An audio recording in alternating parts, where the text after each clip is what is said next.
야고보와 요한은 형제인데요. 예수님에게 찾아와서 선생님 부탁 하나만 있는데 들어주셨으면 좋겠는데요. 야 그래 뭐 어떤 부탁인데 주님의 영광 중에 임할 때 우리 형제를 한 사람은 주님의 좌편에 앉게 하고 또 한 사람은 주님의 우편에 앉게 해주셨으면 좋겠습니다. 뭐 이렇게 이런 대화 이렇게 요청을 하니까 예수님께서 그런 대화 속에서 답변을 주고받는 내용이 나오고요. 이 이야기를 듣는 다른 10명의 제자들이 기가 막혀서 막 분노가 막 이게 차오르는 화를 내는 그런 내용이 여기 나옵니다. 야고보와 요한이 왜 그랬을까요? 마태복음 기록에 의하면요. 야고보와 요한의 어머니가 살로메인데 살로메도 예수님 제자들과 함께 동행하면서 또 식사도 챙겨주고 그런 일들을 했거든요. 살로메까지 동원이 돼서 예수님 우리 아들들을 좀 잘 좀 부탁드립니다 하면서 이게 청탁하는 그런 내용이 마태복음에는 어머니까지 동원이 됐다 그런 내용이 나오죠. 왜 그랬을까? 단순한 세상적인 어떤 욕망의 표현이었을까요? 아니면 좀 더 우리가 좀 생각해 봐야 할 진지한 내용이 있을까요? 이 본문 마가복음 10장 이 본문 앞에 예수님께서 예루살렘을 향해 가시다가 하시는 그런 내용인데요. 예루살렘에 가셨을 때 침뱉음 당하시고 또 채찍질 또 당하시고 십자가에 못 박혀 죽으시고 또 다시 살아나야 되리라라고 하는 내용을 십자가의 고난을 예고하시는 내용이 이 사건 바로 앞에 나오거든요. 한번 좀 보겠습니다. 10장 32절에서 34절 말씀 보시면 예루살렘으로 올라가는 길에 예수께서 그들 앞에 서서 가시는데 그들이 놀라고 또 따르는 자들은 두려워하더라. 이에 다시 12제자를 데리시고 자기가 당할 일을 말씀하여 이르시되 보라 우리가 예루살렘에 올라가노니 인자가 대제사장들과 서기관들에게 넘겨지매 그들이 죽이기로 결의하고 이방인들에게 넘겨주겠고 그들은 능욕하며 침뱉으며 채찍질하고 죽일 것이나 그는 3일 만에 살아나리라 하시니라. 예수님께서 십자가 사건 전에 미리 몇 차례에 걸쳐서 예고를 하십니다. 첫 번째는 가이사랴 빌립보 지역에 예수님이 제자를 데리고 가셨을 때 갈릴리 북쪽이죠. 그때 베드로가 예수님에 대해서 신앙 고백하죠. 주는 그리스도시요 살아계신 하나님의 아들이십니다. 이 신앙 고백 이후에 예수님께서 첫 번째로 십자가 순환에 대한 부분들을 예고했죠.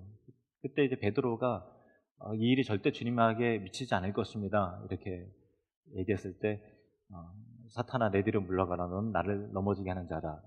이 말씀을 가이사랴 빌립보 지역에서 한번 하셨고요.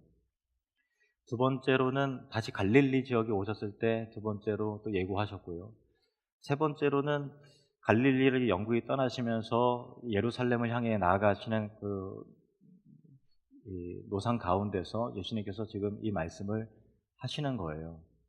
몇 차례 얘기를 하시니까 얘기를 그렇게 고난 받으실 것과 죽으실 것에 대해서 말씀하시니까 제자들 마음이 좀 불안하죠. 근데 그러나 예수님이 죽어서는 안 되고 또 죽으실 리도 없다고 제자들은 생각을 해요.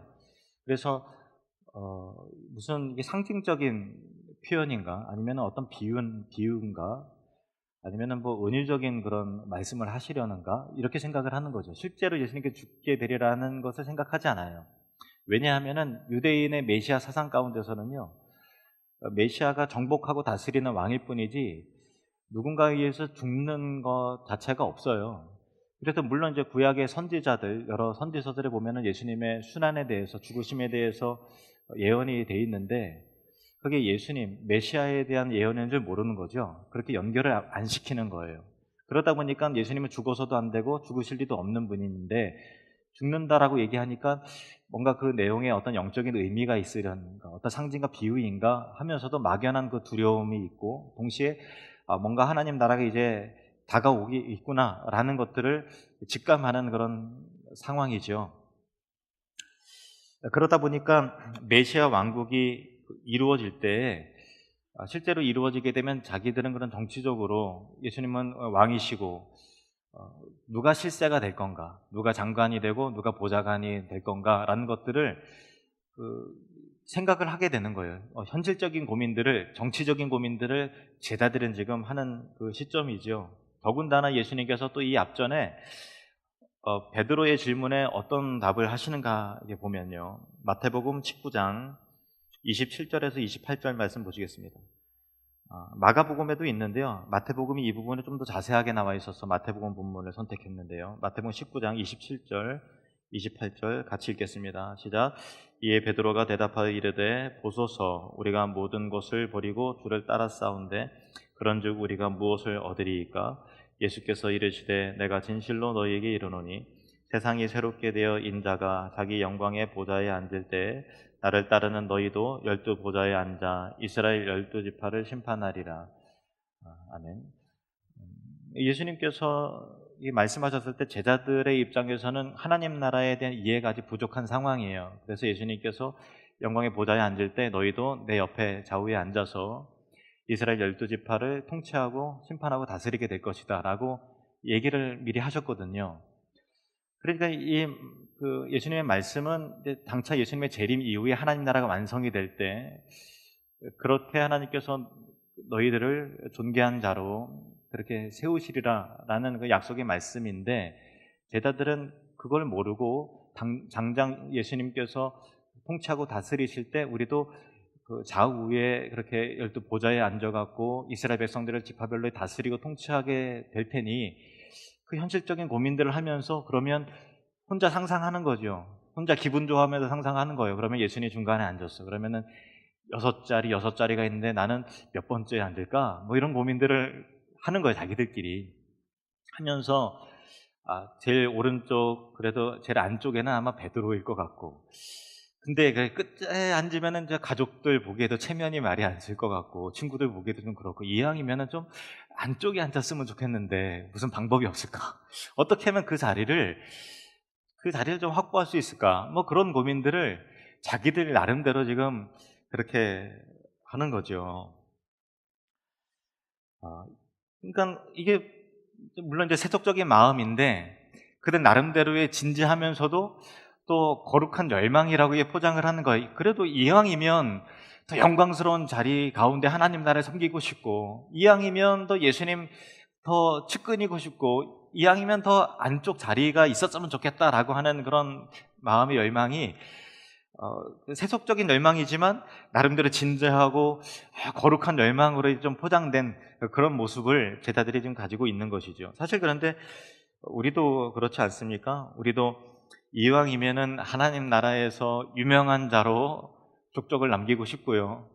저도 그런 세속적인 욕망이 가끔 될 때 이왕이면 좀 더 큰 교회를 또 이렇게 목회하고 싶고, 또 여러분도 더 천국에서 더 큰 상을 받고 싶고, 이 땅에서는 남들보다 더 또 이렇게 크고 멋지게 사명을 감당하고 싶고, 이왕이면 또 장로가 되어서 이렇게 은퇴하고 싶고, 이왕이면 권사님이 되고 싶고, 그런 직분에 대한 소망도 있게 되는 것이죠. 뭐 자연스러운 마음일 거예요. 그런데 그런 마음 안에 뭔가 세상적인 명예가 섞여져 있고요, 그리고 자기 영광이라는 불순물도 섞여져 있지요.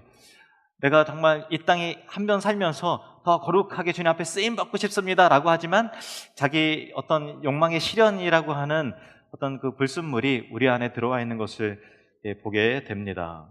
어쨌든 야고보와 이 요한이 예수님에게 청탁한 것이 발단이 되어서 다른 제자들이 이 두 제자를 바라보면서 화가 나서 어쩔 줄 몰라 하는 상황이 지금 연출이 되고 있습니다. 좀 각색을 하면, 야 빌립, 너 그 얘기 들었어? 야고보와 요한이 방금 예수님 찾아가고 이렇게 저렇게 얘기하는 거 내가 옆에서 다 들었다니까? 야, 어떻게 그럴 수가 있냐? 특별히 예수님께 사랑 몇 번 이게 받았다고 염치 없이 어떻게 하늘 높은 줄 모르고 그럴 수가 있냐? 야, 진짜 어이가 없다. 이렇게 하면서 서로 간에 이제 비난하고 분노가 막 치밀어 오르고, 야고보 두 형제에 대해서 나이도 어린 게 그럴 줄 몰랐는데 어떻게 우리에게 뒤통수를 그렇게 치냐, 이렇게 하면서 지금 이런 얘기가 오고 가고 있는 상황이죠. 교회 내에서도 얼마든지 어떤 사람의 행위나 또 태도에 의해서 우리 마음이 불편해지고 또 우리 감정이 불쾌해지고 또 이 사람이 저 사람에게 말을 옮기고 또 저들이 이들에게 서로에게 화가 나서 어쩔 줄 몰라 하는 상황이 교회 안에서도 어떤 공동체 안에서도 전도회 안에서도 또 식사 준비할 때 또 교사들 간에서도 또 교역자 안에서도 우리 안에 또 당회 안에서도 얼마든지 일어날 수 있는 그런 일이죠. 초대교회 안에서도 교회 부흥과 맞물려서 여러 성도들이 갑자기 막 늘어나게 됐는데 그것과 맞물려서 갈등이 일어나게 되었습니다. 사도행전 6장 1절 말씀을 보시겠습니다. 사도행전 6장 1절 말씀 같이 읽겠습니다. 시작. 그때 제자가 더 많아졌는데 헬라파 유대인들이 자기의 과부들이 매일의 구제에 빠짐으로 히브리파 사람을 원망하니, 이 헬라파 유대인들은 디아스포라라고 해서 흩어진 유대인들, 그러니까 이스라엘 백성들이 예루살렘 유대 땅 주변에만 살고 있는 것이 아니라 수백 년 전에 바벨론에 의해서 포로로 끌려가고 계속해서 페르시아와 헬라 제국과 로마 제국이 이르기까지 유대인의 정체성은 가지고 있었지만 흩어져서 공동체를 이루고 살았거든요. 그래서 그들이 이 언어가 유대 언어도 썼지만 헬라어를 주로 이게 사용을 한 것이죠. 그때는 공용어였으니까 헬라어가. 그 사람들이 헬라파 유대인이고요. 헬라어를 구사하고 또 출신 배경이 헬라 지역이었던 사람들. 또 히브리파 유대인들은 어떤 사람인가 하면 헬라어를 몰라요. 그냥 유대 땅에서 예루살렘에서 혹은 또 갈릴리에서 그렇게 또 나고 성장했던 유대를 중심으로 배경을 했던 유대인들이 히브리파 유대인들이에요. 근데 서로 이제 예루살렘의 한 공동체를 이루면서 살다 보니까 언어도 물론 이제 히브리 언어는 같이 쓰고 있지만 헬라어로 막 얘기하면은 히브리파 유대인들은 못 알아듣는 상황이 연출이 되지요. 그리고 출신 배경이 다르니까 문화적과 관습적인 것이 많이 충돌이 일어나게 됐고, 그래서 좀 약간 애매해지는 상황들이 생기는 거예요. 게다가 히브리파 유대인들이 이 헌금 받은 것을 가난한 사람들에게 지출을 하고 하는 과정 가운데서 헬라파 유대인들의 과부, 도와야 되는 그 과부의 구제 대상에서 계속 누락이 되는 일들이 생기는 거죠. 한 번 그랬으면 뭐 착오가 일어났나? 누가 뭐 실수했나 보지? 이렇게 생각하는데 그것이 날마다 매일 반복될 때는 그 의도가 뭘까? 의심이 되는 거예요. 그리고 시험에 드는 거죠. 그러면서 그 안에서 야, 그래도 예수님 마음으로 그냥 참자, 이런 사람이 있고, 이거 참고 안 참고의 문제가 아니라 건의를 해서 공정하게 해결을 해야 될 문제다, 이렇게 하면서 서로 간에 갑론의박 또 이야기도 오고 가고 해서 교회 내에 부흥하고 성장하는 초대교회에 그 찬물이 끼얹어지는 그런 사건이 생기게 되는 것입니다. 교회 안에서도 얼마든지 그런 일이 일어날 수 있는 거죠. 지금 제자들 가운데서도 야고보와 요한의 이 청탁 문제로 인해서 다른 10명의 제자들이 불쾌해하는 그런 상황이 지금 생긴 것입니다. 근데 예수님께서는 얘들아 이리로 와라 이렇게 부르세요. 야고보와 요한도 이리로 오고 다른 제자들도 10명의 제자들도 내 앞으로 와라 이렇게 말씀을 하십니다. 왜 모두 부르셨을까요? 최초의 발단은 야고보와 요한이었지만 사실 화가 난 다른 제자들의 마음 속에서도 그와 같은 명예와 또 잘못된 영광을 갈망하는 마음이, 심리가 그들 속에서도 있기 때문에 이 발단 자체는 야고보와 요한이었지만 그 외에 모든 제자들이 함께 들어야 될 교훈의 메시지를 예수님께서 그들에게 전하시기 위함이죠. 그래서 42절부터 44절 말씀 이렇게 그들을 불러다가 말씀하십니다. 42절에서 44절 같이 읽으시겠습니다. 예수께서 불러다가 이르시되 이방인의 집권자들이 그들을 임의로 주관하고 그 고관들이 그들에게 권세를 부리는 줄을 너희가 알거니와 너희 중에는 그렇지 않을지니 너희 중에 누구든지 크고자 하는 자는 너희를 섬기는 자가 되고 너희 중에 누구든지 으뜸이 되고자 하는 자는 모든 사람의 종이 되어야 하리라. 아멘. 참 여기가 우리가 눈여겨봐야 될 대목이 있어요. 너희 중에 누구든지 크고자 하는 자는 너희를 섬기는 자가 되어야 된다. 그리고 너희의 종이 되어야 된다. 우리는요 솔직히 하나님을 섬기고 싶고 하나님의 종이 되고 싶지 사람을 섬기고 사람의 종이 되고 싶지 않은 거예요. 우리의 심리는 그래요. 하나님에게는 마땅히 내가 순종하지만 사람한테까지 내가 순종해야 되나? 내가 사람한테 종노릇 해야 되나? 라고 하는 생각이 우리 마음의 실제 마음이죠. 그런데 예수님께서는 너희가 만일 하나님 나라에서의 영광을 정말 사모한다면 너희를 섬겨야 된다. 사람을 섬겨야 되고 사람의 종이 되어야 된다. 이렇게 말씀을 하고 계십니다. 왜일까요? 왜 하나님을 섬기기 위해서는 사람을 섬겨야 되는 것일까요? 그 근거는 예수님의 십자가입니다. 그 다음 절 보시겠습니다. 45절 말씀을 보시겠습니다. 45절 시작. 인자가 온 것은 섬김을 받으려 함이 아니라 도리어 섬기려 하고 자기 목숨을 많은 사람의 대속물로 주려 함이니라. 아멘. 너희가 서로 섬겨야 된다. 하나님을 섬기기 위해서는 사람을 섬기고 사람의 종이 되어야 된다라는 그 근거는 내가 섬김을 받으려고 이 땅에 온 것이 아니라 도리어 섬기기 위해서 이 땅에 왔다. 우리가 섬겨야 되는, 사람을 섬기기 위한 그 근거는 예수님께서 사람을 섬기셨기 때문에 기꺼이 낮은 자가 되어서 사람의 종이 되고 사람을 위한 대속물이 되어서 우리를 구원해 주시는 예수님의 희생과 고난과 십자가를 근거 때문에, 그 근거 때문에 우리가 사람을 섬기는 것이죠. 우리가 사람을 겸손하게 잘 섬겨야 하는 이유 매우 간단합니다. 같이 한번 따라해 볼까요? 예수님이 먼저 그렇게 하셨기 때문에. 그래서 예수님을 섬기는 것과 사람을 섬기는 것은 같은 거예요. 예수님이 그렇게 말씀하셨어요. 너희 중에 이 작은 자를 섬기지 않으면 나를 섬기지 않는 것과 똑같고 이 작은 자에게 하는 것이 곧 내게 하는 것과 같다. 이렇게 말씀을 하셨죠. 그래서 예수님에게 잘하고 싶으십니까? 바로 옆에 있는 사람에게, 우리 이웃에게, 공동체 안에 있는 또 다른 성도들에게 겸손하게 또 친절하게 잘 대하시는 은혜가 있길 원합니다. 우리는 어떤 오류에 빠지는가 하면요, 나는 하나님을 섬기길 원하고 난 예수님의 종이고 난 사람의 종이 되고 싶지 않아 라고 하지만 실제로 사람을 섬기지 않는 것은 하나님도 섬기지 않는 거예요. 왜냐하면 교회 내에서 모든 섬김과 봉사를 보세요. 다 사람을 향하고 있죠. 누굴 위해서 밥을 하는가요? 누구에게 친절히 인사를 하고 누구 때문에 차량 운행을 하고 누구를 가르치나요? 하나님께 하는 것이지만 실제로 우리가 육신을 가지고 있기 때문에 사람에게 하는 것입니다. 사람에게 하지 않는 친절은, 사람에게 겸손하지 않는 것은 하나님도 섬기지 않는 것이고 예수님도 섬기지 않는 것이죠. 그래서 여러분의 삶 가운데 사람에게 겸손하지 않는다는 것은 여러분 하나님도 섬기지 않는 것과 맥락이 같다라는 것을 여러분 꼭 기억을 하셔야 되는 것입니다. 그것이 우리가 품어야 할 예수님의 마음이죠.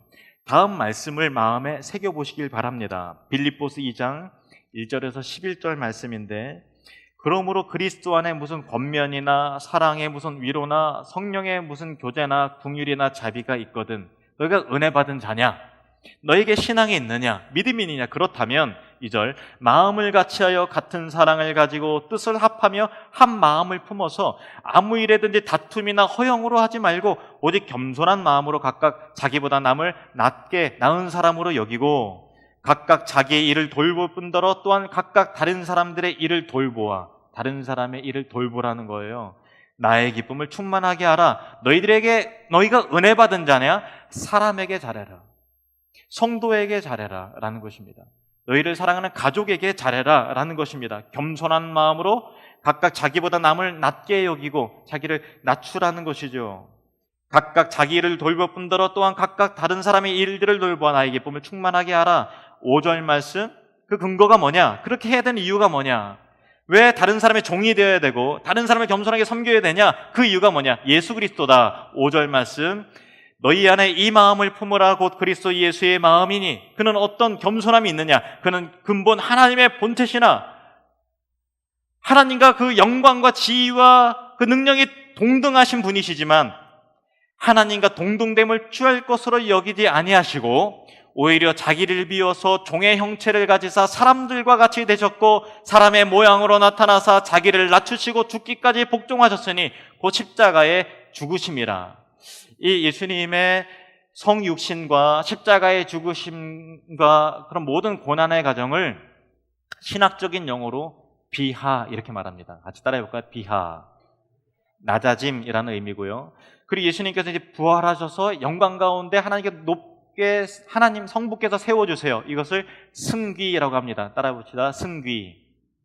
높아지심을 의미합니다. 낮아지심과 높아지심. 이제 비하하신 예수님을 성부께서 높게 하시는 내용이 9절부터 있습니다. 9절. 이러므로 하나님이 그를 지극히 높여. 잘 보세요. 예수님은 분명히 하나님이신데 스스로 높아지실 권세가 있어요, 없어요? 근데 성부께서 그를 높이신다라고 하는 이유는 뭐냐면 예수님은 지금 인류의 대표로서 오신 거예요. 하나님이 그를 높이셨다라고 하는 것은 결국 예수를 따르는 우리 또한 영광과 존귀로 관씌우시겠다라고 하는 그 의미가 담겨져 있는 것이죠. 누구에게? 예수님처럼 자기를 낮춘 자에게.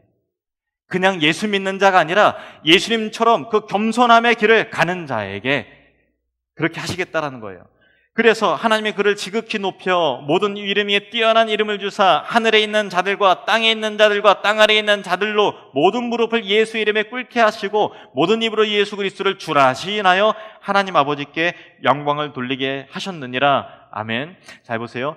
너희도 예수님처럼 겸손해야 된다. 겸손함으로 서로 간에 사랑하고 섬겨야 된다. 그 이유가 뭐냐?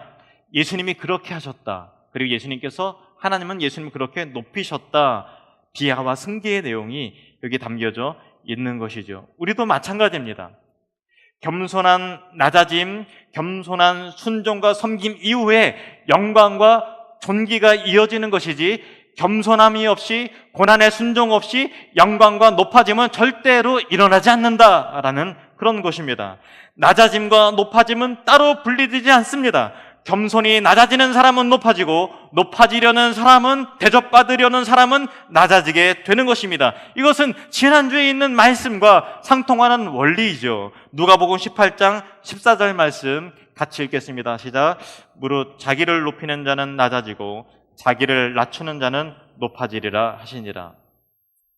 야고보와 요한이 예수님께 찾아와서 선생님 부탁 하나만 있는데 좀 들어주시겠어요? 그게 뭐냐? 가장 좋은 자리를 좀 우리에게 형제에게 주십시오. 이 얘기 뭐냐면 높아지고 싶습니다. 그 얘기인 거죠.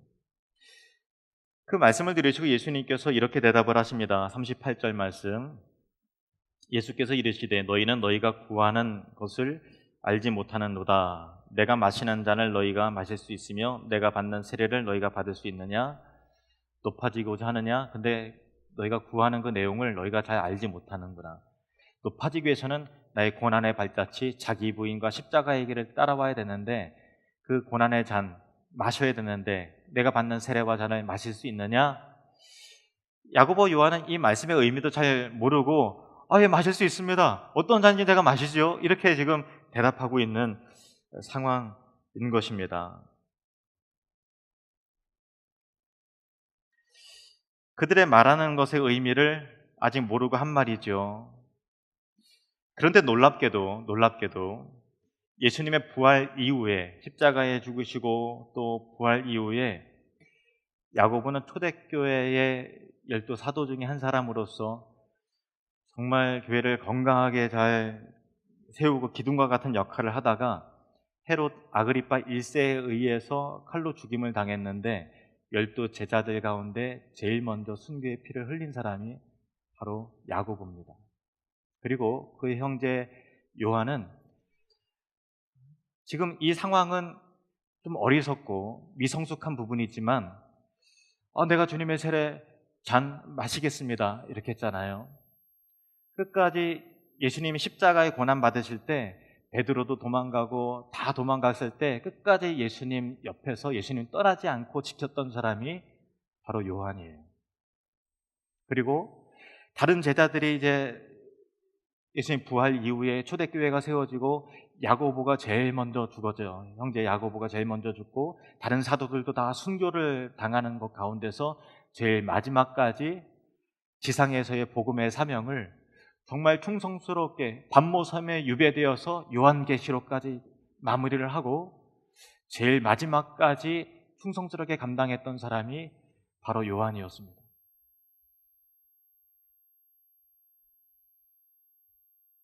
39절 말씀을 보시죠. 39절 40절 말씀. 그들이 말하되 할 수 있나이다. 예수께서 이르시되 너희는 내가 마시는 잔을 마시며 내가 받는 세례를 받으려니와 내 좌우편에 앉는 것은 내가 줄 것이 아니라 누구를 위하여 준비되었든지 그들이 얻을 것이니라. 무슨 말씀인가 하면은 높아짐은 하나님의 주권이다. 같이 한번 따라 볼까요? 높아짐은 하나님의 주권입니다. 우리가 해야 되는 것은요, 낮아지는 거예요. 높아지기 위한 낮아짐이 아니라 예수님을 따라가는 낮아짐이고, 낮아진 자를 존귀와 영광으로 세우시는 분은 하나님이신 거죠. 높아지기 위한 낮아짐으로 가는 것이 아니라 예수님 따라 낮아지시는 은혜가 있기를 원합니다. 그러면 하나님 아버지께서 그의 주권 가운데 그를 반드시 높게 하실 것입니다. 오늘 본문에서는 야고보와 요한이 참 이기적이고 그리고 참 제자들 입장에서는 참 어이없는 그 태도로 인해서 모두를 다 불쾌하게 만드는, 화나게 만드는 그런 일을 저질렀지만 그 후에 야고보와 요한이 예수님의 십자가와 부활 이후에 성숙된 지도자로 세워져서 제일 처음 순교의 피를 흘렸던 사람이 되고 또 제일 마지막까지 남아서 초대교회를 책임졌던 위대한 지도자가 되었던 것을 우리가 기록하고, 우리 안에서, 공동체 안에서 일어나는 다양한 미성숙함마저도, 우리의 부족함마저도 십자가의 은혜로 아름답게 변화시키실 예수님의 그 피와 승기, 낮아지심과 높아지심의 이 원리를 깊게 생각함을 통해서 십자가로 나를 채우시고 끝까지 주님을 닮아 겸손함으로 섬기시는 저와 여러분이 되시기를 주님으로 축원합니다. 기도하겠습니다.